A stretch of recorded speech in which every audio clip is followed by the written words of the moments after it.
Raise your horns high and let your spirit flow. It's the classic metal wrap-up show. Feel the rush, let the loudness grow. It's the classic metal wrap-up show.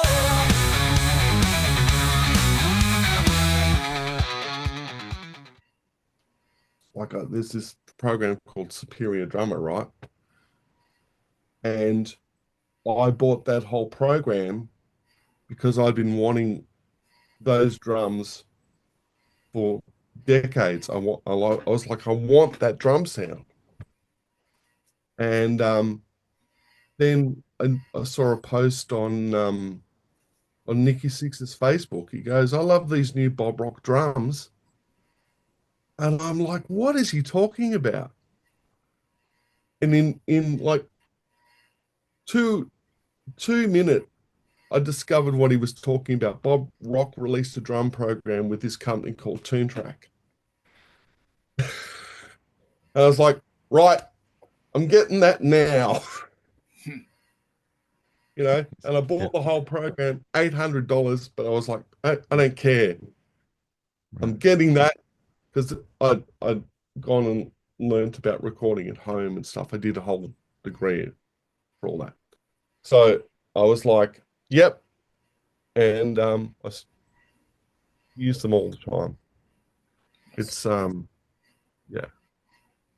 But I mean, I maybe,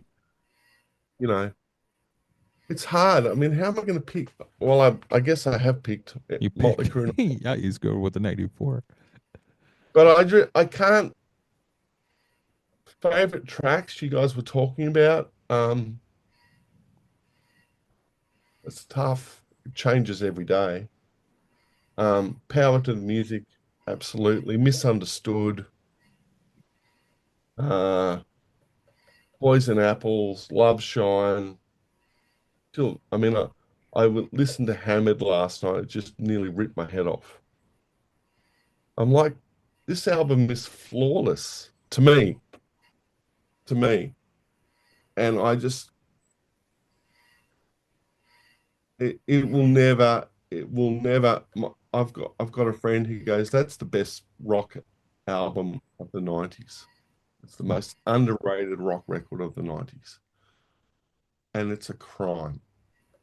Right. I think it's getting some respect now. Right. I mean, it's that should have been their 5150. Or, I mean, obviously the first Van Halen album was massive and 1984 was massive, but 5150, and they did sell more records with Dave. It's true. They sold about 50 million records with Dave. But they still sold 28 million records with Sammy Hagar. Right. And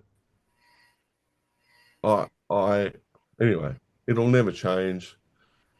And people go, it's not a Motley Crue record. Well, the band said it was. Right. And how do you take? I mean, what do you think about the Black Sabbath records with Tony Martin? They're fucking great. Except for Forbidden. There's some really good stuff on those records, man. Right. Headless Cross specifically for me, yes. Absolutely. Which one? Headless Cross. Oh yeah, and I also like Cross Purposes. Yeah. Which one? And Cross Purposes and the Eternal Idol. Oh yeah, there's lots of. There was Tony Iommi is Black Sabbath. Right. Really. Yep. Yeah. I mean, yeah. He's the guy that stayed all through it. And I think what Sharon and Ozzy did to him, or more so Sharon. Yep. I don't know how that was ever allowed to happen, but it shouldn't have happened. I agree, because I think it's a fucking crime that they had to go out under heaven and hell whenever they reunited with Ronnie James Dio. Yeah. Fucking 2009-ish. That should have never been allowed to happen. It should have been Black Sabbath, because it's what it fucking is. And I'm not saying that every Motley Crue fan should love the 1994 album, Right. but I think there's a lot of fans out there that won't listen. They won't give it a shot. They won't listen to it. Right. I think that's pretty sad. I think you should, if you listen to something and then you don't like it, that's fair enough. Mm-hmm. But if you you're like, I'm not going to even.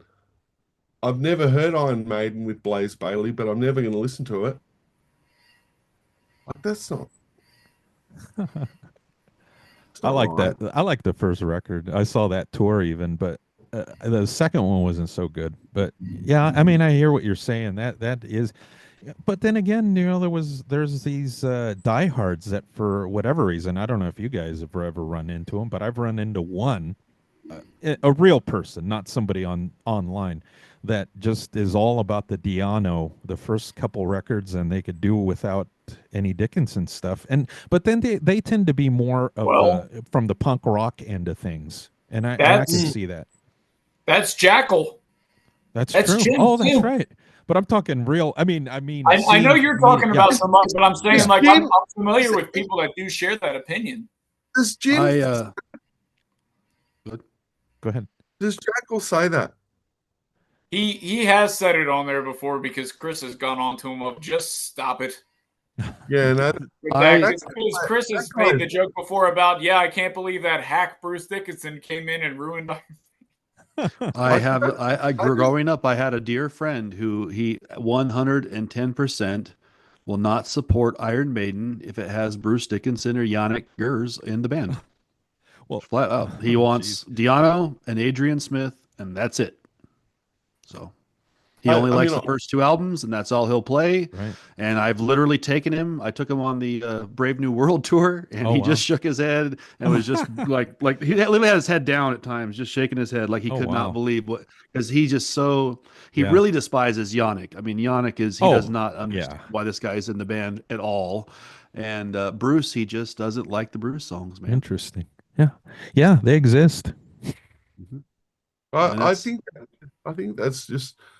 I mean, don't get me wrong. I've been in the chat with Jackal several times, and I get on with him fine. But I just think he's just so close-minded. I can't figure it out. Right. But I think it's safe to say, though, I mean, just based on some of the stuff that he said when he's called in and just some of the comments and stuff, it just seems like he's stuck. When they make fun of Eddie Trunk being that he only has knowledge to a certain era, like it stops in the mid 80s. I think that's him. I think that's more him than Ed. He likes a certain sound, and that's fair enough. That's his right to do that. Sure. No, that's totally. No, that's fine. That's fine. I'm just saying. I do understand where it's like. Well, I mean, there's other stuff too, but I mean, to each their own. And I mean, if he loves it, he loves it. Great. I mean, and I'll go on record right here, and I know it's not a particularly popular opinion. I've shared this opinion with Chris. I spoke to him about it last week. I love Eddie Trunk. I absolutely love him. Yeah. I think he is. He is like, you've got to look up this guy, Ian Molly Meldrum. But he is like, Eddie Trunk is like the metal version of Molly Meldrum. I love Eddie Trunk. I love him. I think he's fantastic.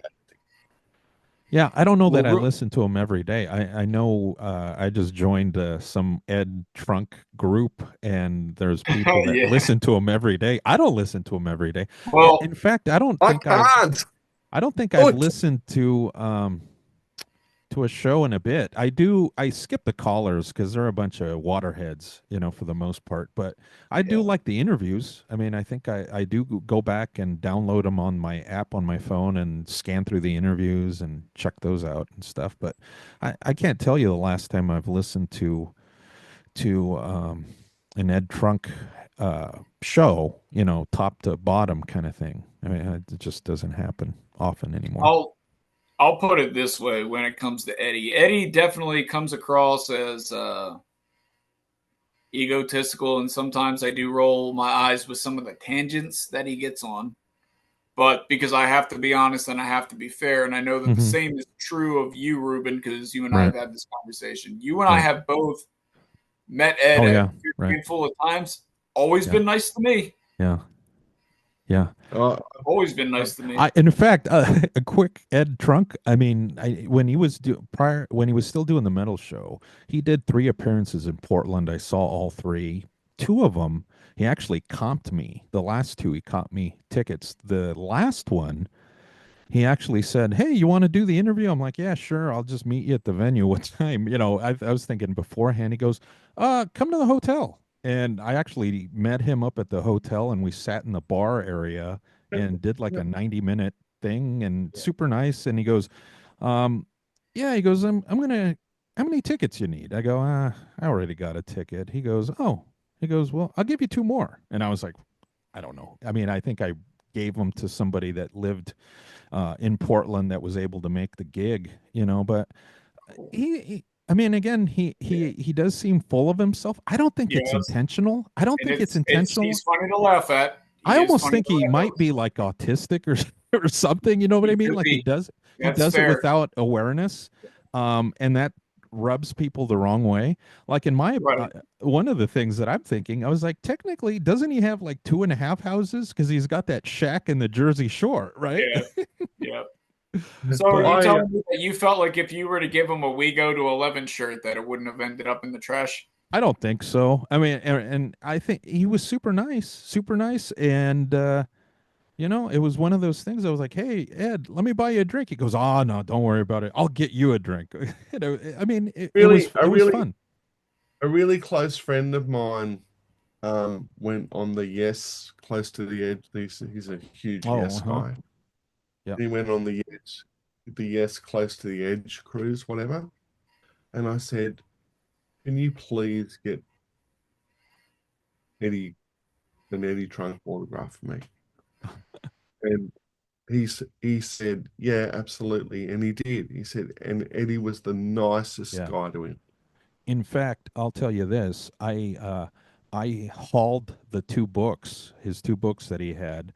And I was like, oh, I'm going to ask him if he can sign these. He goes, oh, these? Oh, yeah. And he personalized both the books. Super nice dude. I mean, again, I almost think that he does that without having the awareness. I think that's just who he is. And a lot of that stuff, I don't think he's doing it to be a braggart or anything. I think I don't know. I think that's kind of his way. I get the feeling that he was probably the type that got bullied as a kid, and that's his way of kind of trying to fit in. And you know, but I don't know. I don't have a problem with the guy. He doesn't come across to me like a huge ego guy. He comes across to me, yeah, okay, maybe, you know, to Andrew, sorry, I'm not wearing my glasses. Andrew, isn't it? Yeah, Andrew. To Andrew's point, yeah, maybe he can come across a bit, you know, he talks about himself a lot, but I really don't think he's nasty or he's I think he's just a genuine rock fan. He really, you know, and you know, I don't know. And all the interactions that I've ever heard of him, he's just lovely. So, you know, I know he nearly gave him a shirt and he threw it away and whatever. But he's no Charlie Kendall, man. Oh, well, I mean, is that true though? I mean, I didn't even know who Charlie. I never even knew who Charlie Kendall was. I'm from California, and Charlie Kendall was never on my radio. I think we the 3 of us have chatted. I think we're all familiar with Rockline, which was a talk show interview type thing, and that was a go-to. And I think that one was national. I think that's better known. I think, right? And I grew up in the region where apparently Charlie's show was broadcasted and never fucking heard of him. So, but I heard of Ed Trunk for a long time. I mean, since heard the name. Yeah, I mean, a long time. Yeah. So I'm not into compare. I think Ed's a fine guy. Probably he seems nice enough. He sometimes is a little full of himself, but that's because what he's always telling you about is what he's doing. I'm here. I'm there. I'm going. Here. I'm MCing over here. I'm MCing over there. So I'm at Wolfie Van Halen's house barbecue. Yeah. Or whatever. Here's what it is. All right, because I think I just figured it out in my head as we're talking about this. What makes it funny is I think he gets excited I think he's approaching it more from I was just this kid that was a rock fan and this is really my life now. So I think he gets like, you know that thing where when you're a kid and you're overly excited and you don't realize that the volume of your voice increases when you fucking say something that you're really excited about. I think it's that. Yeah. So then when he thinks about events and it's like, wow, I'm really friends with this person. I'm really going to be doing that. And then he goes, well, like he's proud to say that he's friends with him. So it comes out like, my friend. Yeah. My friend Geezer Butler. It's like my me second shutting up home. about Motley Crue. Yeah. So, yeah. So getting back to it though, Ruben, we didn't hear you and Andrew. What albums were you guys picking? I don't know. You guys don't have to go track by track, but do Andrew. I'll just zip through mine after he's done. Look at that. Oh, there you go. He's holding it up. He's holding up the Feel Good, the record. I mean, to be honest, I think you couldn't go really wrong with either one. I don't think you could blast somebody for picking one or the other. No, right? not at all. Well, I mean, you know, the reason for it is because it was the last full album of the original era. So I attached to it more when I was younger, just based off that. Absolutely.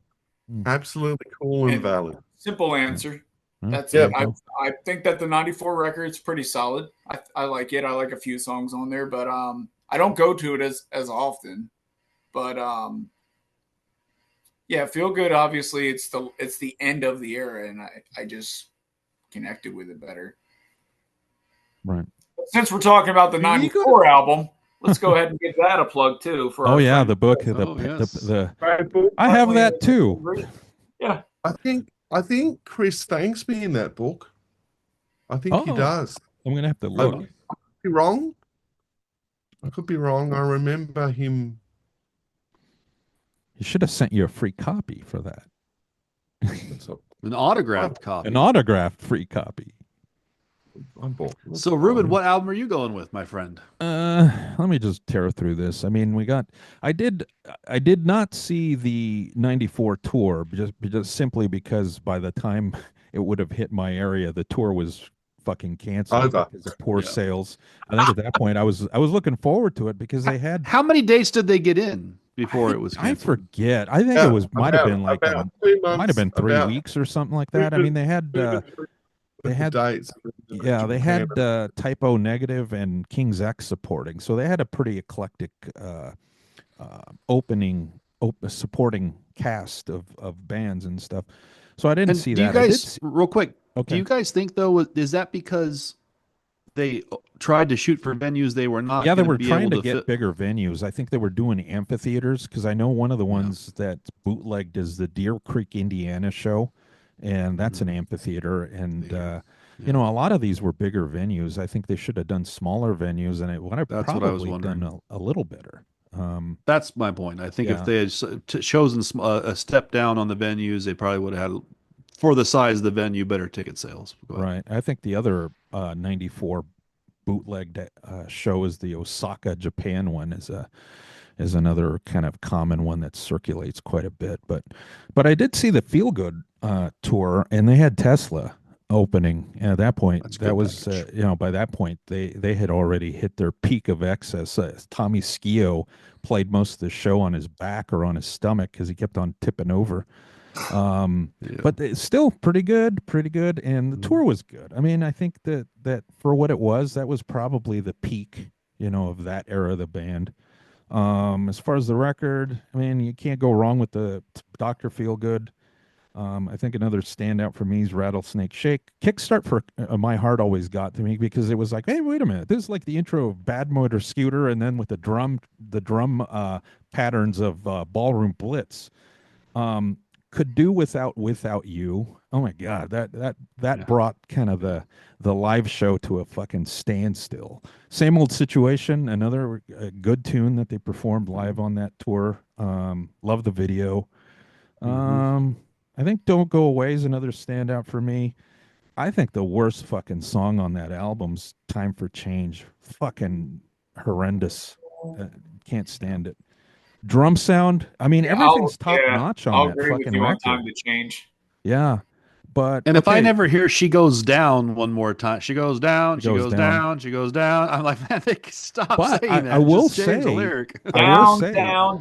Yeah, that's all awful. night long. And it just, I don't know. Bob Rock must be like, Vince, one more time. Vince was like, fuck this. Fuck this. I'm not doing it.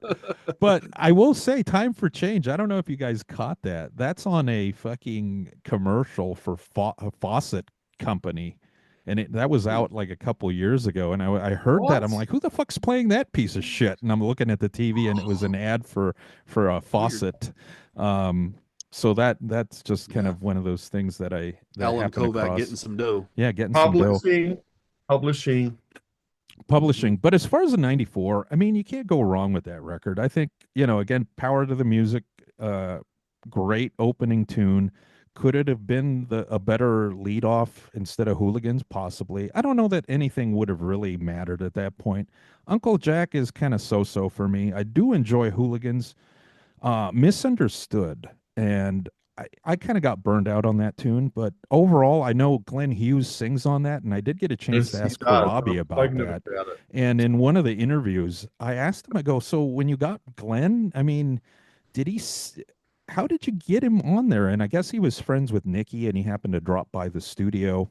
And I said, so did you have to convince the guy? He goes, no, he did it. And I go, how many takes? He goes, dude, one fucking take. Like he stood in the booth and sang it, knocked it out of the park in one take. So that was a pretty cool story.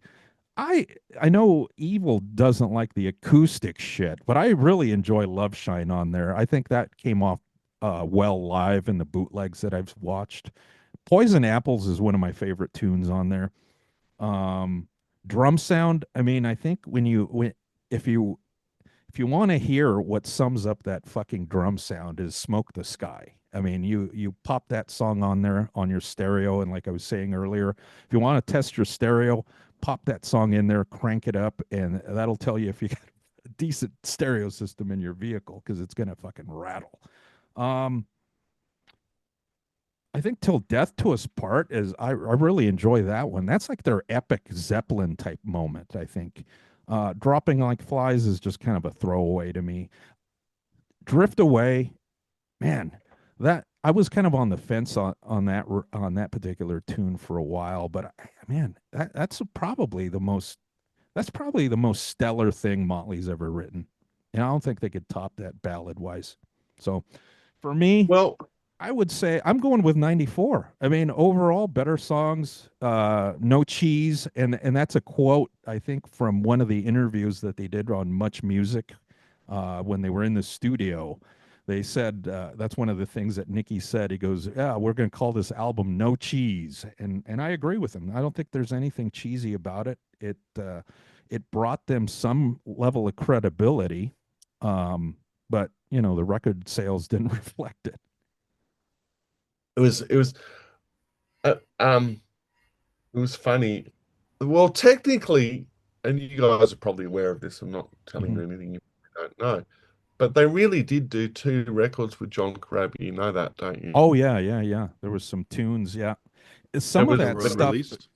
There was the Quaternary EP. Yeah. Wait a minute. I have a question for you, Tim, about that, because I ran into this too as a collector.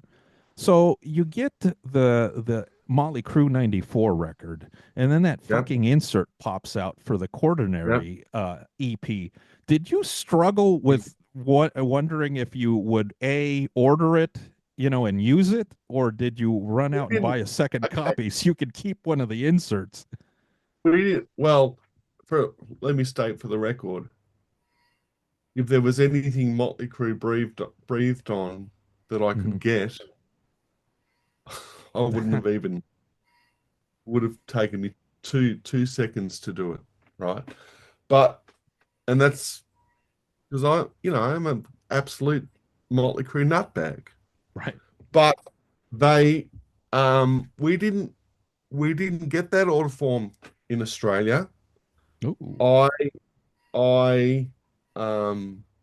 heard about it through interviews and stuff with Metal Edge or Kerrang or whatever. Right.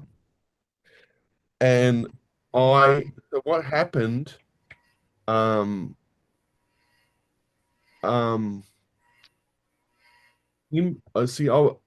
was in, for 37 years, I was in Canberra, Australia, which is the capital city. Then we moved to Sydney. So I moved here in 2010. And so Impact Records again in Canberra, they were the metal shop in Canberra. Because they released Quaternary in Europe, I think. Right. And in Japan. That was like a Japanese only. Yeah. I'll get there. They released the 5-track version, which was the 4 solo songs and Miss Baby Kills. They released that in Europe. So that was the first version I got, and obviously got that the second I could get it. And then I came to Sydney. I was like not living in Sydney, just came to Sydney because my brother was living in Sydney, came to Sydney to do a couple of things in Sydney. And I went to Utopia Records, and they had the Japanese version of Quaternary. Of course, so I bought that. And then I got it again on the Music to Crash Your Car 2 Volume 2. So I think the crime of that record, and again, I think Nicky was being stupid, was that Drift Away is an amazing song, but 10,000 Miles is the song. That they were God, I love that song. They were saying, Nicky Sixx was saying in the interviews in Metal Edge, he was saying, well, and how stupid is this? Come on. Everyone around us was saying, if you release 10,000 Miles, it'll be a smash. And so he goes, oh, we don't want any hits on our record, so we didn't put it on there. Yeah. Or something along those lines. Right. We're not interested in being thrust into the land of overexposure again, or something along those lines. It's in, and then I heard the song. I was just, what are you doing? What are you doing? At the time I got the Quaternary Japan thing, the record was tanking, right? And I'm thinking,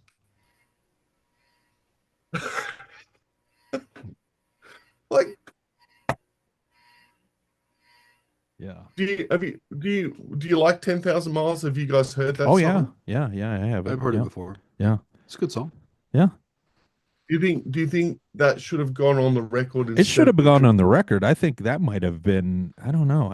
What's the other? So people would have definitely ballads, pulled a right? couple songs and replaced. I don't know. I mean, I think that could have. I don't know. That's a better song than Misunderstood. I mean, as much as I love Glenn Hughes, I think 10,000 Miles would have probably been better on the record. Maybe. I don't know. But no, that's a good song. I'll have to listen back to that and compare that with Drift Away, because I think Drift Away right now, like I said, that's fucking stellar. Yeah, Drift Away is a brilliant song. I'm not saying it's not. But 10,000 Miles is another level. I mean, but I don't know. I mean, what do I know? What do I know? Yeah. But okay. Well, I have a very important question for you, TJ, that I've been saving here for towards the end of the interview. So do you think that Matthew Tripe saved Motley Crue?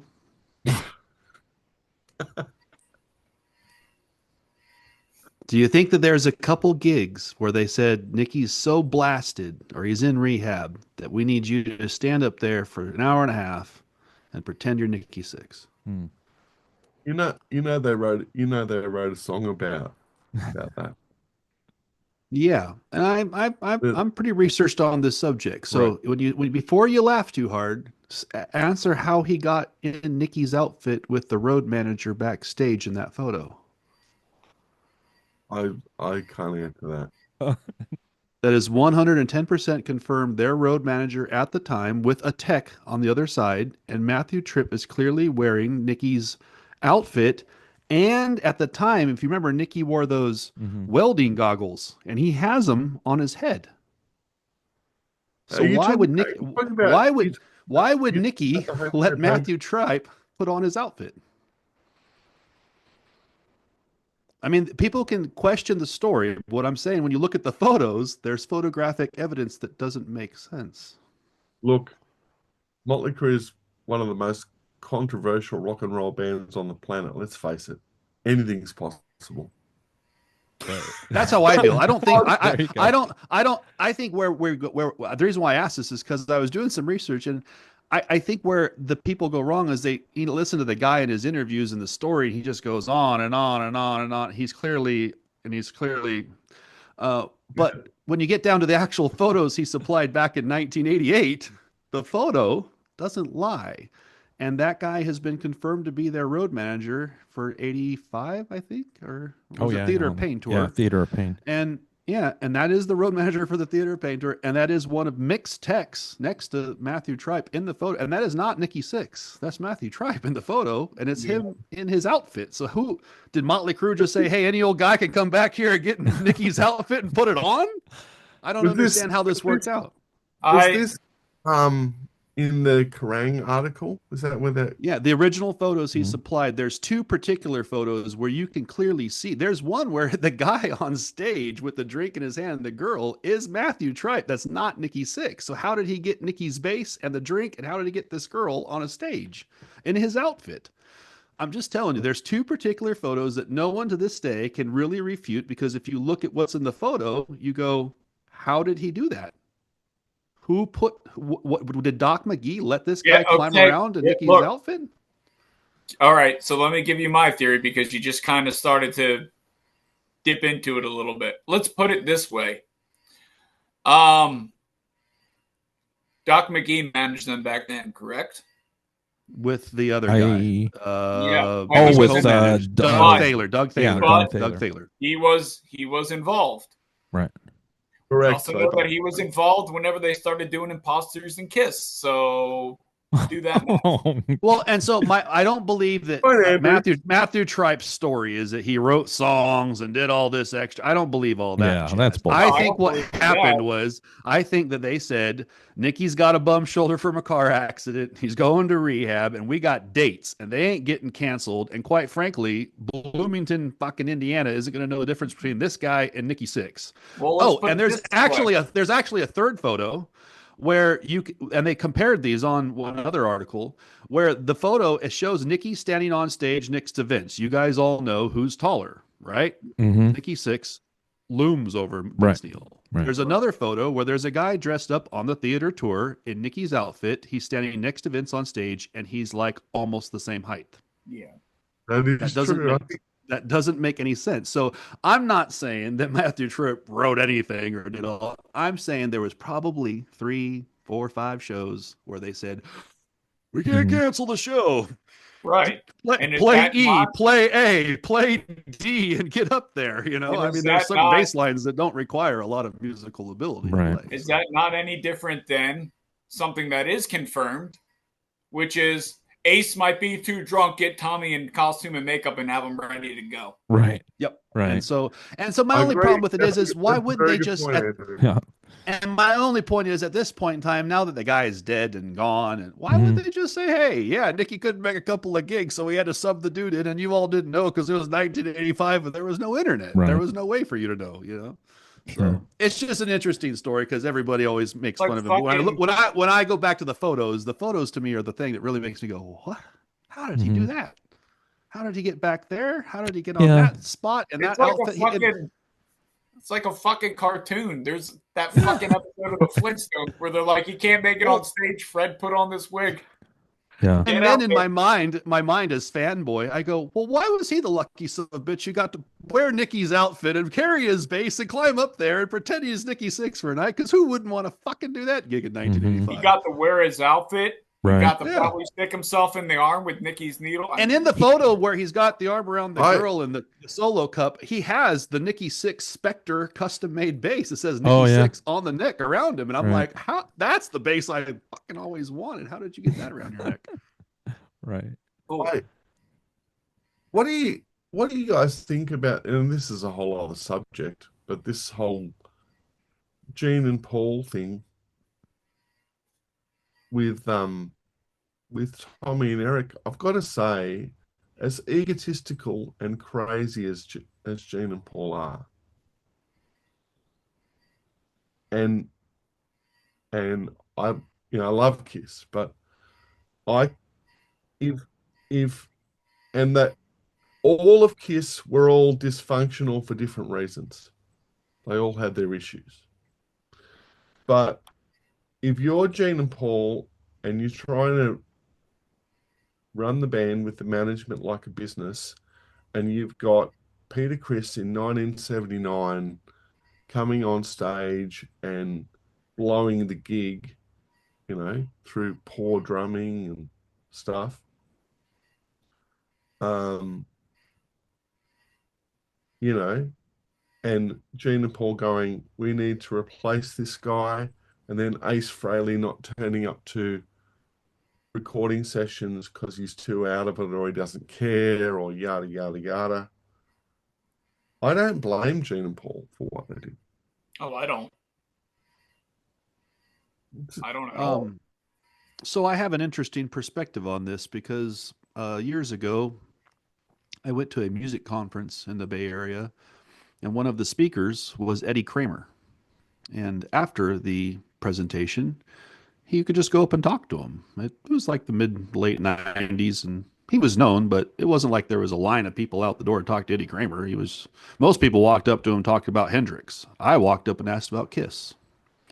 His exact words to me were that he felt the heart of the band was in Paul and Ace Frehley's guitar playing, contrary to Gene's beliefs.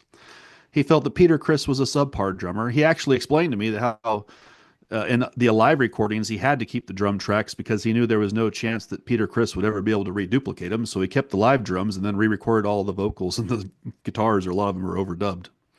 And then he said during a live too that his alcohol and cocaine addiction had increased to the level that the drum tracks had to be scrapped and re-recorded, and it required Eddie Kramer to sit on a stool with a drumstick in a cardboard box, and he had to give him the downbeat on every song to make sure Pete stayed in time to get the song through. So Wow. right there, you're saying, but he did say Pete had a great voice. Pete was a singer. Pete should have been a singer in the band, not the drummer. I mean, the drummer was a secondary thing. They hired him because he could sing. He could actually, in the early days, probably sing better than Gene and Paul because he had a little more experience in it. He was doing cover band stuff where he was having to sing and play drums. So my take on it is that Gene, and he said though that the problem with Gene and Paul is that they have, and this is his words, almost no rock and roll in their bones. They're all business. They only care about dollars and cents. They only think about contracts and lawyers. I'm from the old school with Jimi Hendrix, where Jimmy didn't care about any contract or lawyers and only worried about rock and roll and smoking dope and playing music in the room. It was very foreign to him, I think, to be with a band that was so polar opposite of what he was used to, which was he was used to passionate musicians, guys who cared about the art, not the dollars and cents. And that's why he gravitated towards Ace. He said Ace was the guy who walked in and could just play the guitar naturally and didn't really care about business or this or that. He said, let the suits handle it, Curly. So there you go. And my take on that is, and that's coming from a guy who was there as early as what, 75, right? He's doing the Alive album, Right. So, and obviously a guy who built Electric Lady, which all those guys would tell you was their studio they all in those days wanted to get into and work at and record at. And he didn't knock. He thinks Paul's a hell of a songwriter and a great singer, but he said the guy, again, he just, in his opinion, they were a little bit always more concerned about business, and Ace was always more worried about rock and roll. So, personalities are different, but you can't blame Gene and Paul. In the end, we all know that Pete was freight training off the tracks. I mean, that Dynasty tour dude couldn't keep time and was all over the place. And you could watch the live stream from Australia, Pete, TJ. There's some shows where Pete's just really fast or really slow and stops in one song in a weird spot, and I'm all, what is he doing? So you can see why that would disturb someone like Paul. I think with my issue with Kiss really is over the years is how they treated Eric Carr, how they treat some of the people that I think played a big part. Even Vinnie Vincent, who you can talk all the trash in the world, he helped them write 2 killer albums they needed. They needed Creatures of the Night. They needed Lick It Up. If they didn't have those albums right then, they may not have made it into 84 or 85. So I just think that sometimes they should be more understanding that not everyone's going to be Gene and Paul. There's going to be personalities. And the Rock and Roll Hall of Fame is a prime example where they should have just said, forget the makeup, forget the issues. Pete, Ace, get up here in a suit and tie, like Dress to Kill style, and let's just do this and play a couple of songs together. And they just don't do that for me anymore. Everything has to be their way or the highway. And at some point in time, in my mind, I say, well, Kiss wasn't started with Gene and Paul solely. It was remember, Bill Aucoin says in an interview, I manage 4 members of Kiss, not 2. So that's where things, I think, changed. Now, mind you, there may not have been a Kiss had they not made those changes. I agree with that. And I'm a kind of guy my first album is Asylum. My first album was Asylum, bro. That was the first album my uncle handed to me. And I went, who is this? What is all this? And they showed me the Exposed video a year or 2 later. And I went, they have all these chicks too? So, in my mind at 12 years old, this guy seemed like they had the world. So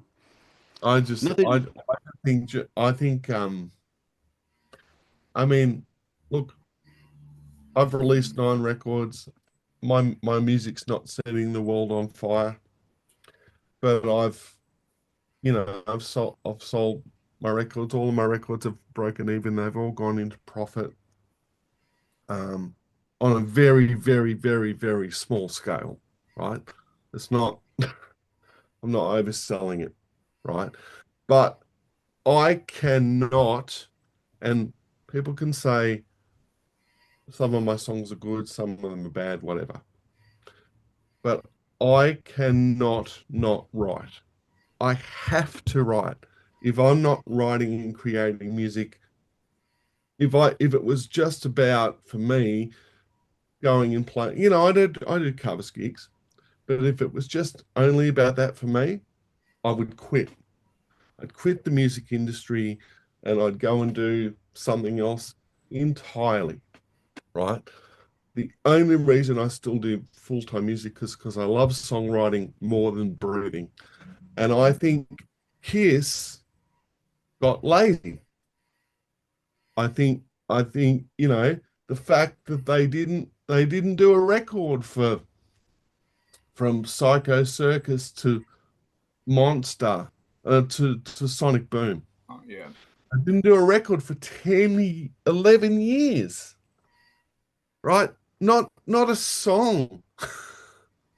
Like, yes, Motley Crue's only done 9 albums there, but there's a lot of other music that they've got, and people bagged out the cancelled EP, whatever.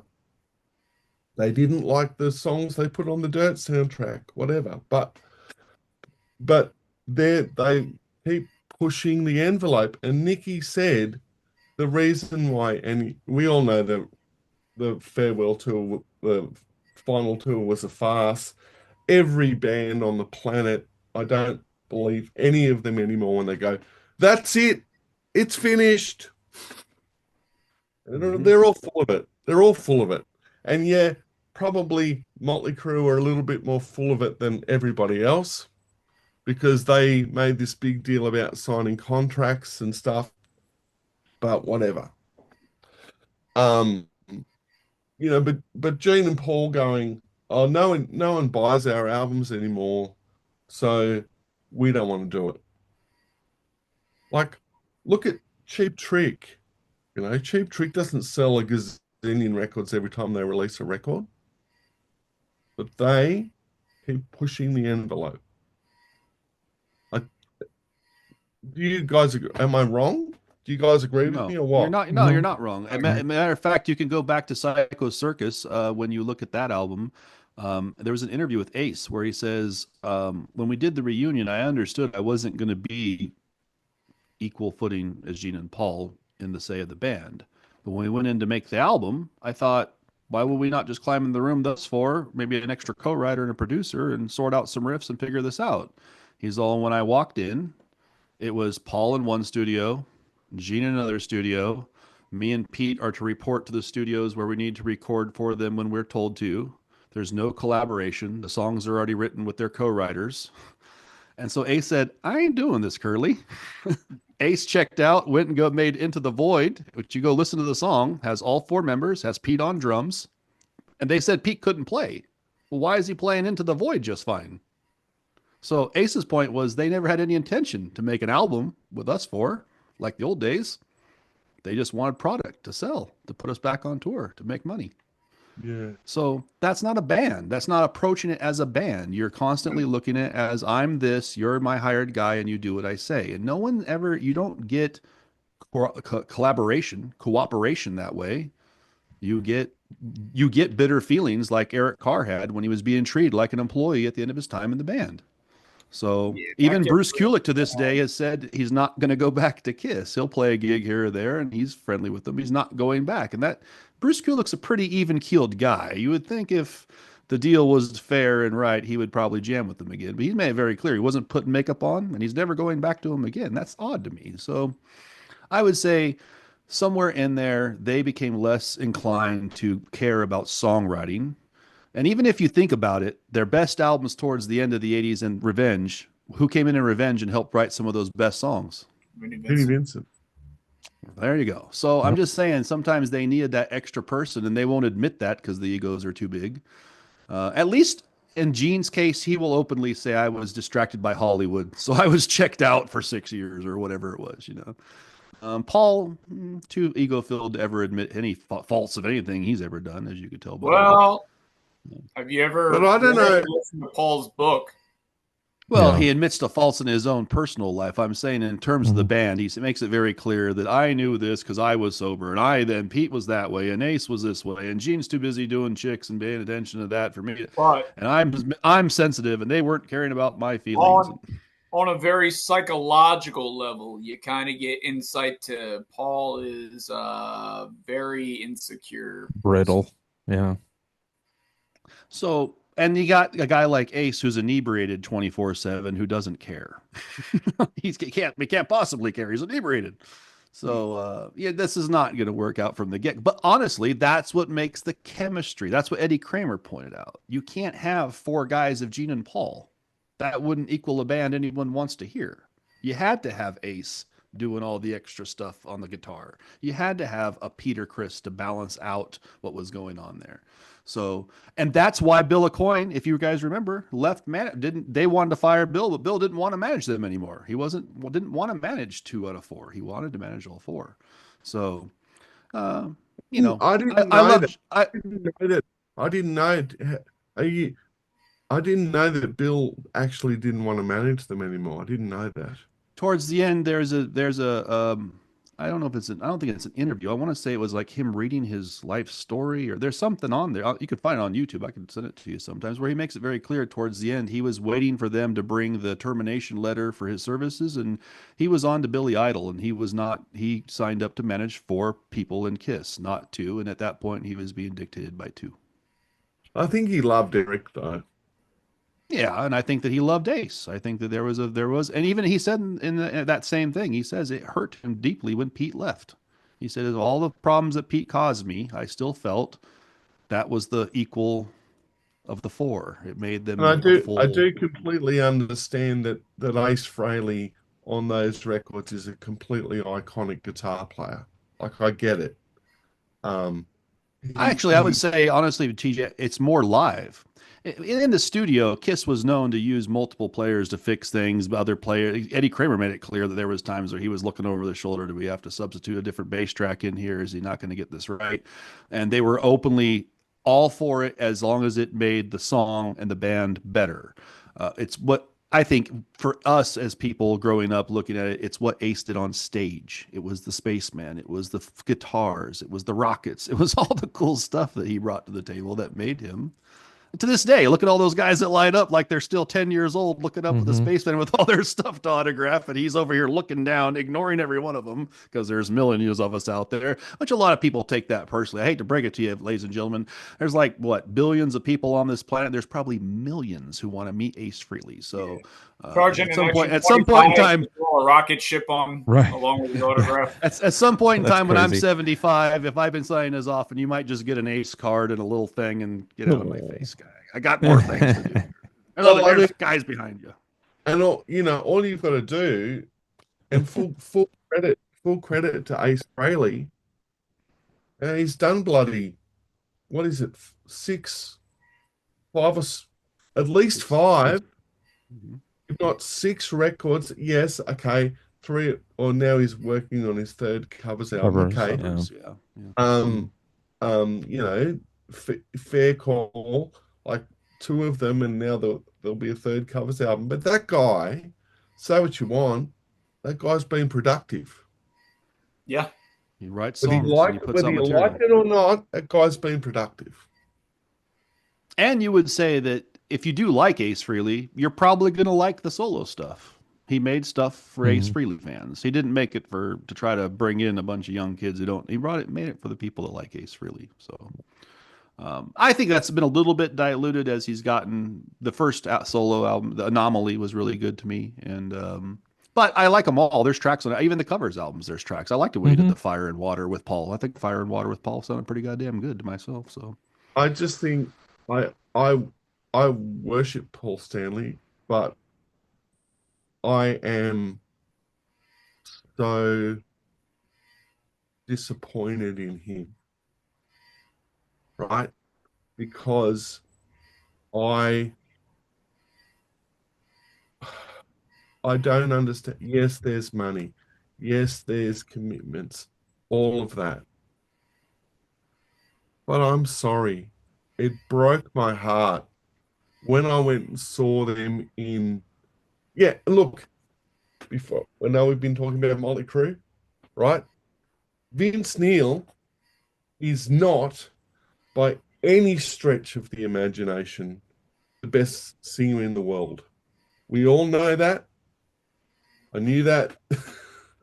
I knew that back then, in 1990 when he was great, but Vince Neil is not Rob Halford. He is not Bruce Dickinson. He's not. But what he does have, nobody sounds like Vince Neil. He's got this unique thing, like Ace Frehley does with his voice. But Paul, right, was a vocal god. Yeah. Right? I'll agree. Yep. Because he could hit those notes. He did have that high end. It broke my heart when I went and saw them in 2013. And I hadn't gone to see that. Kiss came to Australia a lot.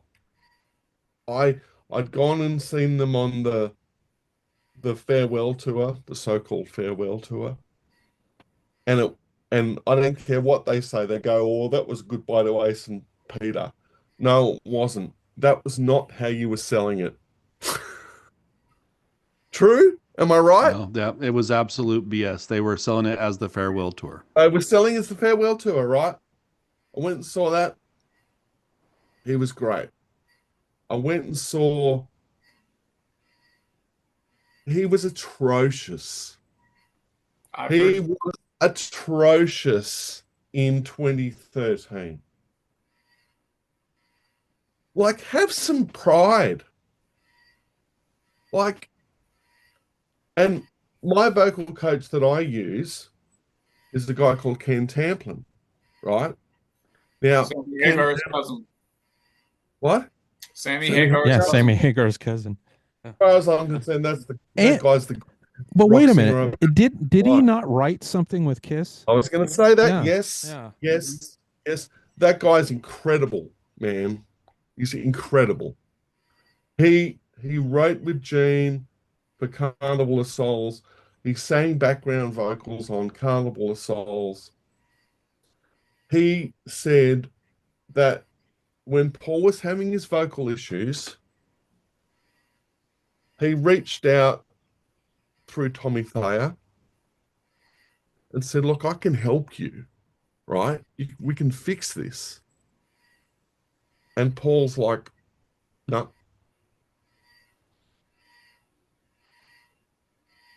There were, there would be if I couldn't do what I can do. I'm not saying I'm the best singer in the world at all, right? But I've got good pitch and I can sing, right? And I take my voice very, very, very seriously. I'll do my vocal warm-ups an hour a day, 5 days a week, right? And I'm trying to get better and I'm trying to get better and I'm trying to get better. But if I couldn't do what I can do, like, do you not have enough money? You know? Like, Yeah. and yes, and Vince, there were shows in the early 2000s, solo shows where he was atrocious. You know, Kickstart My Heart, whatever. Like, you know, we've all seen the footage. He was terrible. Like, I'm not gonna sit here and defend that. You know, I don't know. What do you guys think? Well, I agree with you because, and I know that Neely doesn't address it, but I feel the same exact way about Don Dokken. I fucking thought Don's voice was amazing, and for me as a fan to hear what it is now it's heartbreaking as well. So I do 100% get your point. Like, why do that to yourself? Well, Why? I think a lot of it is ego. You know, Paul has a big ego. He's Oh, it is. insecure, and It's the Don's same also reason why he insecure. probably refused the help as well, because that's claiming some kind of like victim status, I guess, in his mind of, no, I don't need help, because if I need help, then it's that I'm acknowledging that I have a problem. And he's it's really sad because, I mean, obviously there's a lot of trauma from Paul's childhood, but he's one of those people where he thinks that it makes him tougher to bury it instead of dealing with certain things. Well, kind of like with the fucking ear thing. Yeah. But the unfortunate truth about it is, and this kind of bleeds into some other people too, when you don't deal, here we go, we're going to get fucking psychoanalysis on the Classic Metal Wrap Up Show. When you don't deal with your trauma, the only person that you're hurting is yourself. I just want to put that out there to anybody that needs to hear that. And we're going to take a minute here, or I'm going to take a minute here and actually be serious for a change. Whenever you keep yourself stuck in that loop, you're doing yourself no favors. So for whatever that's worth to anybody that's listening to this, just keep that in mind. You're not weak if you get help. That's all I'm saying. Anyway, all right. You know, I'm a small independent artist who sold a few thousand records, you know, but I live this stuff. I love it. You know, take pride in your work, for goodness sake. I think with Paul, it's ego. I think with Vince, it's laziness. I think Vince can do better. Lazy. Absolutely. Vince at times want to work like the way he needs to stay in shape. And Vince also, you guys, here's another thing I noticed about Vince when I watched just recent videos the last few years. Right.